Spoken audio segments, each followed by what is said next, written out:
guest on our show today, and I'm happy to present her. I mean, she is absolutely wonderful.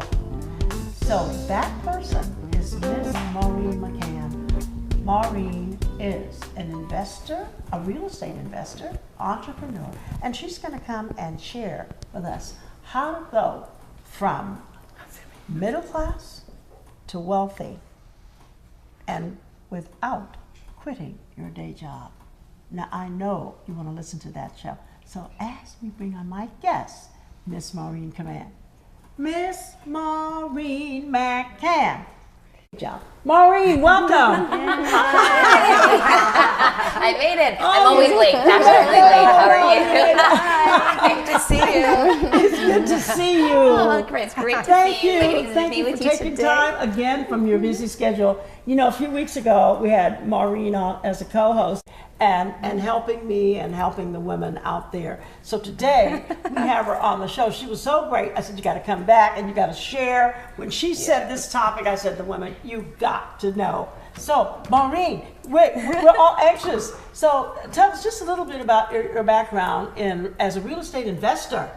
So that started, I think everyone knows, in 2008. That was a very pivotal year for most of us. At that point, I was married. I had 2 kids at the time, and I had watched my quarterly statements from Fidelity. They used to be in the black, and then it was red, quarter after quarter after quarter. And that was my wake-up call to say, hello, you're not investing the right way. Like, you know, basically I was leaving my investment strategy at the whims and the emotional whims of the stock market. Right. And I realized that that was not the way that I wanted to invest, because at that point, I had seen my parents, as well as their friends and older family members who wouldn't have time to recover from the loss of the 2008 stock market crash. And I was not doing anything different. And so that was the pivotal year where I thought, you know what, people that have money, people that are wealthy, they have a lot of their holdings in real estate. So I was determined to figure out how to do that. So I immersed myself in some classes, invested a lot of money in my education, which led from, you know, one education group to a coach to a turnkey provider that I wound up selling turnkey properties, investment properties for. Started doing it for myself, and now I do it for others. That's wonderful. Thank you. I mean, wow. You know, and you're such a young woman, and you have 3 children, 3 small children.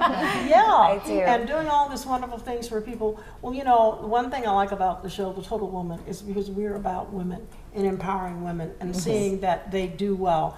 And because you know what, my whole thing is you can't give what you don't have. That's right. So if you don't have the wealth, then you can't help anybody else. And we have a lot of challenges today with all of the things that have happened. In terms of the flooding, the things that have destroyed so many people's homes. We're so blessed here in this state because we've not had these kind of tragedies. But thinking of, in terms of being able to support them, if you don't have the money to support, you can't support them. So I'm thankful that you're here today to talk about how do you go from middle class to being wealthy. But before we get to that point, I think an earlier point would be, how do you just become middle class? Because there are a lot of people who are at this, maybe the lower level, and are struggling to become middle class. I think it's an excellent question, and it all starts with the mindset that you were born into, right? So I identified myself as middle class because that's what my parents said we were. You know, you identify yourself as upper class if that's what you're hearing and people are telling you. So there's a label and you identify yourself with that. But the thing is, we're all rich. And because the wealth mindset starts with just how you think about your life and what you can achieve and what you can do. And so once you sort of take off those shackles of what you've been labeled or what you identify with and realize that you're more than that label, then anything is possible. And you know, it goes back to also you know, I think Tony Robbins said this, is that in 5 years, you know, 5 years from now, you're the different person because of the books that you read and the people that you hung out with. Right. Well, if you're still hanging out with people that are broke, 5 years from now, they have that broke mindset. 5 years from now, they're still going to be broke. Yes. So if you start hanging out with people that have a wealthy mindset, that have what you want, then you start to think in that way. Think in that way. So it really starts with mindset, whether you're impoverished, whether you are middle class, whether you identify some other class. It really, your richness and wealth begins with the thought in your own head. Okay. And I believe, you know, somebody said a question was, do you think thoughts are more powerful than words? Absolutely. Yeah. So Absolutely you think they thoughts are. are more powerful than words? Yes. Yes. Me too. Well, I teach mindset and I do a lot of this work in my space, and I know that it starts here. It's the mindset which creates the emotions, which creates the language that we use to speak about ourselves and our lives. So I applaud you for what you're doing and agree with everything that you said. So if somebody is just thinking about starting, where should they start first if they're thinking they want to start thinking more in an asset mindset versus a spending mindset? What do they do? So it's really, it's reading books. It's reading books. It's meditating on the idea of getting out of there. Well, it's also, so I'm going to actually, I just had an idea. You saw it pop in my head. Yeah. It was all of us have that voice in our head, right? It's that voice that chatters. And you think about it, anytime you're really angry with someone, I mean, you've had this conversation where you're pretty much telling them off in your head even before you see them. Multiple times, right? We've all done it. We know that. You got the script down. You're like, when I see them, I'm going to say this. Yeah, I'm going to tell off. Right? Okay, so that voice is going on. But guess what? When things are peaceful and you're happy and everything's good, you're like, oh, well, look at that dog over there. Oh, look at her haircut over there. Oh, look at that. Like, your mind is constantly chattering, right? Yeah. But guess what? You're not that voice. Right. You are the one, the real you, the real authentic you is the one listening to that voice. Right. And so if you can turn off that, I'm not good enough, I don't deserve it, I'm poor, I'm impoverished, limiting beliefs, turn it off, and then start channeling into who you really are and what you really want and the difference that you want to make, not only in your lives, because selfishly it started, I wanted to change my own life for the benefit of my kids. I wanted to change the generational thinking of we're just middle class and this is how we're ever going to stay. And so I actually would do things at home, like I grew up hearing money doesn't grow on trees, turn off the lights, we don't own the electric company. And I thought, well, what if I did own the electric company? Like that would be kind of a good thing. Right? That's a good mindset. Somebody owns it, might as well be me. And so I grew up hearing things like, we can't afford this, we can't do that. And I vowed I would never say that to my kids, and I've never said I can't afford it, even when I couldn't afford things. I would say, what can you do to earn the money to purchase the thing you want the most? Yes. Well, and I agree wholeheartedly with what you're saying, the thoughts, but also the words that you say. Because a lot of times we speak our own reality, so we keep, if we think those thoughts and then we say, I'm poor or I can't afford this, you have just reinforced your own reality. So the thoughts keeps you stuck. And the speaking of it. But something else came to my mind, which is something I'm going to be doing very shortly, and it's very interesting. And it's doing a workshop at a women's conference on health, beauty, and empowerment. And I'm talking about childhood experiences that impact your financial ability, wealth, and health. And it all stems from the chatter that you heard in the mindset. So I'm going to be taking people on a different journey, because a lot of times people don't relate and connect the dots to childhood experiences to your how you resonate or your ability with money, wealth, and health. So this Great is series. I would love to be a part of that. I mean, I remember when I was a kid, my dream was to be an orthopedic surgeon, because I love sports and I love athletes. And even before I pursued that, I mean, that was the thought, right, that came into my mind. I was like, oh, I can do that. And then what did I hear? We can't afford that.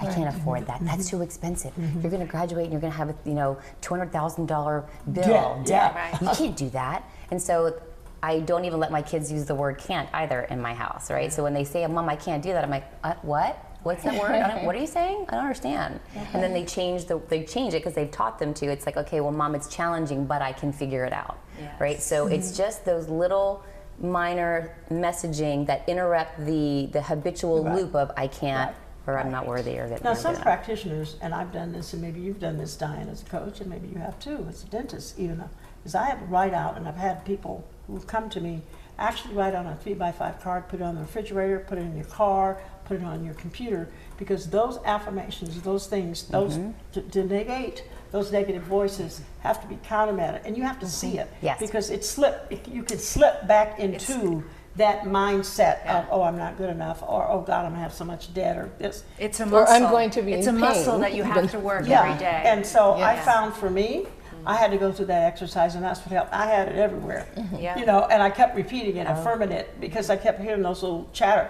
Pretty soon the chatter stopped because I was affirming no. Yeah. You know, so whatever works. I'm So- just saying, whatever works. It may work for you. You may have another method, but for me, that worked. Having that flashcard. And sometimes I Yes. pull it out of my purse to Yes, it remind does. myself, you know, oh no, oh no. For me, I was so afraid of dentists. I became one. Oh, Seriously. That's because I empowerment. try to really do the things that I'm afraid of so I could get it over with. Yeah. Wow. Wow. So what you did, so what you employed is a strategy that I've learned to employ, and I educated my kids and anyone that's listening. Really, I mean, face your fears, right? confront your fear. the Yeah. two most powerful words in the English language, and they're only 3 letters, is I am, and whatever you fill in the blank after that, that's what your That's what you reality become. is. Right. It's what you become. So what you jokingly said, you know, long time ago, I created my email address, and it's One Rich Mom. Oh, You I know, love one that. rich mom, right? Yeah. So everyone Yeah. would chuckle. Whenever I would send it out, they would just chuckle. And I was like, well, it's not true yet, but it's going Yeah, to happen. that's It's just a matter of absolutely- time. I love that email address. I kept telling somebody I want to be a media mogul. You know, I kept saying, I'm going to be Yeah. a media mogul. I don't know if anybody's heard me say that, but I said, I'm going to be a media mogul. You know. Yeah. And here you are. And it started off with I am, and then you said I am. Right, Yes. Dennis, and I I was am. like, you are Yeah, Dennis. Yeah, no. I am. So Yeah. it really, I hope this is encouraging out to many of you viewers there that these are some simplistic things that you have outlined. Now, you talked about not going to that middle class without quitting your day job. Now I want to really hear about that. I want to quit my day job. But you're so good at You So- can't quit your day job. There's so many people you've transformed their lives. You can't. Yeah. No, Guys, you you can't. guys are too Yeah. kind. You're too kind. it. You're in your So right good role. at it. Yes. You are Thank serving. You're You are making me blush. serving. I'm gonna be hot in a minute. The focus is on you. So Okay. yeah, okay. So what I would say is everyone has heard about passive income, right? It's about mailbox money coming in while you don't have to work while you're sleeping. So is that possible, and how do you get it done? Well, it is possible. I'm here to say it's very possible. I've been doing this for 10 years, and it's very, very doable. So it's really just leveraging other people's time, other people's money.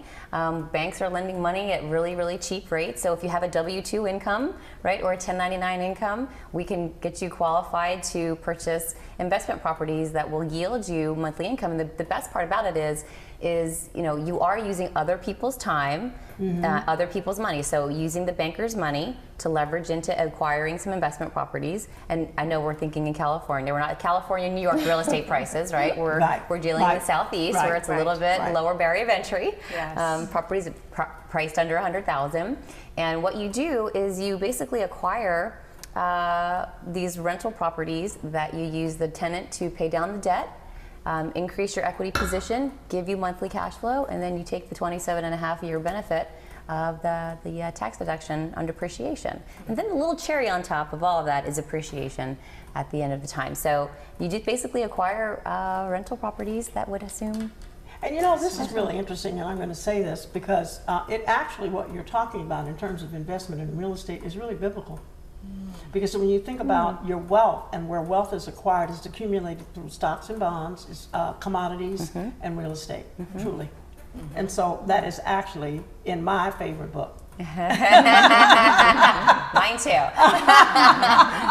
So I really, really want to thank you for being on the show today and just sharing those wonderful tidbits. And My I know pleasure. I'm so thankful I have Dr. L with me and I have Dr. F with me. Dr. B, thank you. Yes. I'm seeing Dr. Dr. Di. I'll see Dr. Di. I like that. I like that. But really, powerful Maureen. women accomplish powerful things. And so our modus operandi today was to bring to you a show that features two very, very prominent women who are doing some great things for humanity and for the community and world at large. So I want you to know that there's nothing stopping you but yourself, and you can be anything you set your mind to. And I'm wishing and trusting that you're going to be healthy, wealthy, and wise. And so with that, I want to say thank you and write those letters to me, email me at info@transformationforsuccess.com. I'd love to hear from you. We all would like to hear from you. And so down at the bottom of the screen are our addresses and website addresses and email addresses where you can get in touch with any one of us. So we invite you to email Miss McCann if you'd like to hear more from her about how you can be wealthy without leaving your day job. And we have a dentist here. Well, if you need a smile, she'll be able to get you a smile. I'll tell you, that's radiant and beautiful. And we coach here. She'll tell you how you can transform your life and with an intentional living. So thank you for listening today. I want to thank you guys for being on the show today. Thank you. I'll see you next week with another great topic. Yay!